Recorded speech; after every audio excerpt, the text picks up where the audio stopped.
ഇൻഷാ അല്ലാഹ്. എൻഗേജ്മെന്റ് എന്ന പേരിൽ ഇസ്ലാമിൽ കല്യാണം ഉണ്ടോ? അത് കഴിഞ്ഞ് പെൺകുട്ടിയുടെ ഫോട്ടോ മൊബൈൽ വെക്കാൻ പറ്റുമോ, ഒപ്പം നിന്ന് ഫോട്ടോ എടുത്തിട്ടുണ്ട് എന്നൊക്കെ.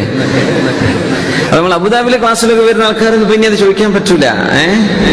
അല്ലേ? നിങ്ങൾക്ക് മനസ്സിലായല്ലോ. എൻഗേജ്മെന്റ് എന്ന് പറഞ്ഞ സംഗതി അഖദ് നിക്കാഹ് നടന്നിട്ടില്ലെങ്കിൽ നിക്കാഹ് സവ്വജ്തുക വ അൻകഹ്തുക എന്ന് പെണ്ണിന്റെ രക്ഷിതാവ്, പെണ്ണിന്റെ വലി എന്ന് പറഞ്ഞ പെണ്ണിന്റെ രക്ഷിതാവ് അത് ചെയ്തു തരാത്ത കാലത്തോളം ആ പെണ്ണിന് വരനായിട്ടില്ലല്ലോ, പ്രതിശ്രുത വരന് കാണലോ സംസാരിക്കലോ ഒന്നും അനുവദിക്കപ്പെടുകയില്ല.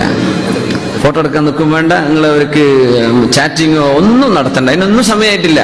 കാരണം അഖദയായിട്ടുള്ളൂ. വേണമെങ്കിൽ നിങ്ങൾക്ക് പിന്മാറാം, അവർക്ക് പിന്മാറാം. നിക്കാഹായി കഴിഞ്ഞാലേ പിന്നെ അത് വൈവാഹിക ബന്ധത്തിലേക്ക് പ്രവേശിക്കുന്നുള്ളൂ. നിക്കാഹ് ചെയ്തു കഴിഞ്ഞാൽ എന്ത് ചെയ്തോളൂ, നിങ്ങൾക്ക് സംസാരിക്കുക, നിങ്ങൾക്ക് അവരുടെ വർത്താനം പറയാ, നിങ്ങൾ കിടക്കുക, ടൂറ് പോവുക, എന്താ ചെയ്തോ. പക്ഷെ നിക്കാഹിന്റെ മുമ്പ് ഇതൊന്നും പറ്റൂല. അതെന്ത് ചെയ്യണം? വീട്ടുകാരും മനസ്സിലാക്കണം, പുതിയാപ്പിളയും പെണ്ണും മനസ്സിലാക്കണം. അതിൽ അങ്ങനെ ഒരു വിഷയം ഉണ്ടായി. എൻ്റെ ഒരു സുഹൃത്ത് അങ്ങനെ കല്യാണം കഴിച്ചിട്ട് നിശ്ചയിച്ചിട്ടിട്ട് നിക്കാഹ് നടക്കാതെ ഒരു വർഷം നിന്നിട്ട് ആ ഒരു വർഷത്തിനിടക്ക് അവർ സംസാരിച്ചില്ല. ആ ചെറുപ്പക്കാരൻ നല്ലൊരു ദീനിയായ ചെറുപ്പക്കാരനാ. അപ്പൊ എന്തോ ഒരു പ്രശ്നങ്ങളൊക്കെ ഉണ്ടായതാലും അവർ പിരിയാൻ വേണ്ടി നിൽക്കുകയാണ്. അപ്പൊ ആ സമയത്ത് ചർച്ച നടക്കുന്ന സമയത്ത് പിന്നെ നിക്കാഹൊക്കെ കഴിഞ്ഞു. അപ്പൊ ആ പെണ്ണ് ഞാനോട് പറയാണ് പോലെ, സാധാരണ ഭർത്താക്കന്മാരൊക്കെ എൻഗേജ്മെന്റ് കഴിഞ്ഞാൽ വിളിക്കാറുണ്ട്, നിങ്ങൾ എന്നോട് ഒരു ഫോൺ വിളി പോലും ചെയ്തിട്ടില്ലല്ലോ. അതിന്റെ അരിശം തീർക്കലാണ് അവളെ ലക്ഷ്യം. പറഞ്ഞു, പെൺകുട്ടി അത് പറ്റാത്തത് കൊണ്ടാണ്. എന്നാലും കൂടെ അന്ന് എന്നോട് സംസാരിച്ചിരുന്നെങ്കിൽ എന്റെ ഇഷ്ടാനിഷ്ടങ്ങളൊക്കെ എന്ന് അന്ന് പറയാമായിരുന്നു. എന്നാ പിന്നെ ഈ നിക്കാഹ് കഴിഞ്ഞിട്ട് പിരിയേണ്ട അവസ്ഥ ഉണ്ടാകുമായിരുന്നില്ലല്ലോ. അത് ഒരു എക്സ്ക്യൂസേ പറയാൻ പാടില്ല. അങ്ങനെ അതൊക്കെ വിവാഹം നിശ്ചയിച്ച് നിക്കാഹ് നടക്കുന്ന സമയത്ത്, നിക്കാഹിന്റെ സമയമാകുമ്പോഴേക്കും അതൊക്കെ അവരുടെ വീട്ടുകാരിൽ നിന്ന് നിങ്ങളുടെ പെങ്ങന്മാരോ നിങ്ങളുടെ ഉമ്മയോ നിങ്ങളുടെ എളാമയോ നിങ്ങളുടെ ബന്ധുക്കളോ ചെന്ന് ആ വിഷയം അന്വേഷിച്ച് പഠിക്കുക, അത്രേ പറ്റുള്ളൂ. അങ്ങനെ എൻഗേജ്മെന്റ് കഴിഞ്ഞ ഭാര്യ ഭർത്താക്കന്മാരുടെ ഇടയിൽ വജഅല ബൈനകും മവദ്ദതൻ വറഹ്മ, അല്ലാഹു റഹ്മത്തും കാരുണ്യവും വെച്ചിരിക്കുന്നു എന്ന് പറഞ്ഞ അത് വമിൻ ആയാതിഹി, അല്ലാഹുവിന്റെ വലിയ ദൃഷ്ടാന്തങ്ങളിൽപ്പെട്ടതാണ്. കാരണം സാധാരണഗതിയിൽ കൂടെ നടന്നാലേ സ്നേഹം ഉണ്ടാവുന്ന തോന്നുക. അങ്ങനെ കൂടെ നടക്കാതെ തന്നെ ഇസ്ലാമിന്റെ അറേഞ്ച് മാരേജ് നടക്കുന്ന സമയത്ത് നിങ്ങളുടെ മനസ്സിനുള്ളിൽ അല്ലാഹു സ്നേഹിട്ട് തരുന്നുണ്ട്. അത് അല്ലാഹു ചെയ്ത വലിയൊരു അത്ഭുതമാണ്. അതുകൊണ്ടാണ് വമിൻ ആയാതിഹി അൻ ഖലഖ ലക്കും മിൻ അൻഫുസികും അസ്വാജൻ ലിതസ്കുനു ഇലൈഹാ വജഅല ബൈനകും മവദ്ദതൻ വറഹ്മ, നിങ്ങൾക്കിടയിൽ സ്നേഹവും കാരുണ്യവും ഉണ്ടാക്കിയത് അല്ലാഹുവിന്റെ വലിയൊരു അടയാളമാണ്. നിങ്ങൾ ചിന്തിച്ചാൽ മനസ്സിലാവില്ല.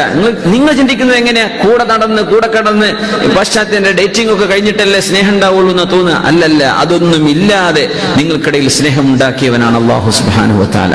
അപ്പോൾ ആ അനുവദിക്കപ്പെട്ട രീതിയിൽ അതുകൊണ്ട് തന്നെ മനസ്സിലാക്കണം. ഒന്നുകൂടെ ഞാൻ ആവർത്തിക്കുകയാണ്, നമ്മൾ ഇവിടെയാണോ ഇനി നാട്ടിലാണോ എവിടെ വേദന പറഞ്ഞാൽ എനിക്ക് ഓർമ്മയില്ല. വിവാഹത്തിന് ഖുത്ബത്ത് ചെയ്യുമ്പോൾ, പെണ്ണിനെ കാണാൻ ചെല്ലുമ്പോൾ, നമ്മൾ വിവാഹം ചെയ്യാൻ ഉദ്ദേശിക്കുന്ന പെണ്ണിനെ ആരെയാ കാണേണ്ടത്? നിങ്ങൾക്ക് ഏകദേശം വിവാഹം ഉറക്കും എന്ന് തോന്നുള്ള ഒരു പെണ്ണിനെ ചെന്ന് കാണാൻ പറ്റുള്ളൂ. അതുമാത്രമല്ല, ആ കാഴ്ച തന്നെ എങ്ങനെയാണ്? പെണ്ണിന്റെ മുൻകൈയും അവളുടെ മുഖവും. ഇതേ നിങ്ങൾക്ക് നോക്കൽ സുന്നത്തുള്ളത്. ഒരിക്കൽ ജാബിർ റളിയല്ലാഹു തആല അൻഹു കല്യാണം കഴിച്ചപ്പോൾ നബി തങ്ങൾ ചോദിച്ചു, നിങ്ങൾ ആ പെണ്ണിനെ കണ്ടോ? ഇല്ല നബിയെ. നബി തങ്ങൾ പറഞ്ഞു, ഒന്ന് ആ പെണ്ണിനെ കണ്ടേക്കണം.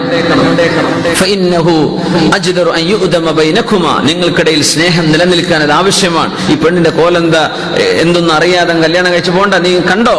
അങ്ങനെ ജാബിർ റളിയല്ലാഹു അൻഹു ഒരു മരത്തിന്റെ മുകളിൽ കയറുന്നു. ആ പെണ്ണിങ്ങനെ താഴത്ത് കൂടെ പോകുമ്പോ നോക്കി കണ്ടു. അങ്ങനെ ഒരു കാഴ്ച ചെയ്തിട്ടുണ്ട്. അപ്പൊ അതിനർത്ഥം റോഡിൽ ഇരിക്കുന്ന ഒരാൾ കണ്ടു, ബസ് സ്റ്റാൻഡിൽ വെച്ച് കണ്ടു, ഇവൾ അറിയാതെ ആ പെണ്ണിനെ നോക്കി മനസ്സിലാക്കി. കുഴപ്പമില്ല, ജാബിർ റളിയല്ലാഹു അൻഹു കാഴ്ച കണ്ടത് മരത്തിന്റെ മുകളിൽ കയറിയിട്ടാണെന്ന അടിയിലൂടെ പോയപ്പോൾ നബി എനിക്ക് പറ്റിയിട്ടുണ്ട്, ഞാൻ ഉറപ്പിച്ചു. അങ്ങനെ കല്യാണം കഴിച്ച മഹാനാണ് ജാബിർ ഇബ്നു അബ്ദുല്ലാഹി റളിയല്ലാഹു തആല. ഇതിന്റെ പ്രശ്നം എന്താണെന്നറിയോ?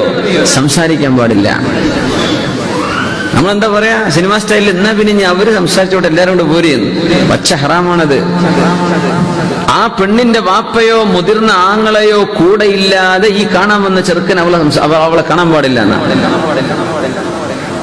ഇവളെ കാണിച്ചു കൊടുക്കുന്നത് സ്വന്തം മക്കളുടെ കല്യാണം നടക്കാൻ പോകണമെങ്കിൽ പെണ്ണ് മനസ്സിലാക്കണം, ഇയാൾ ഊമയാണോ എന്ന് പെണ്ണ് സംശയിക്കേണ്ട. അതൊക്കെ എന്റെ ആങ്ങളെ മനസ്സിലായിക്കോളൂ, വാപ്പ മനസ്സിലായിക്കോളൂ, ഉണ്ടാൻ കഴിയോ ഇല്ല എന്നൊക്കെ നിങ്ങൾ സംസാരിക്കേണ്ട. നിന്റെ പേരെത്ര, നാടെത്ര, ഊരേതാ, എത്ര പേരെ പഠിച്ചിട്ടുണ്ട്, ഇതൊന്നും നീ ചോദിക്കേണ്ട സമയമായിട്ടില്ല.